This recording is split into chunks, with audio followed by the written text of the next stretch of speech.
Okay, noise. Here is the crane. Can you see it? That's where it's dangling. That's 90 stories.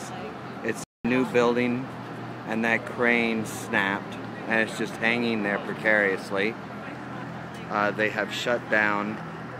That's Carnegie Hall down the street there, 1, 2, 3 blocks down.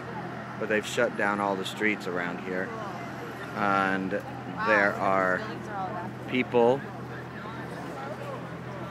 out and about. So it's not as bad as it was. The weather, I mean. The crane is bad. So, just giving you an update. There are tons of people. The majority of them are tourists.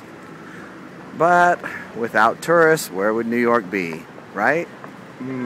Right? I think so.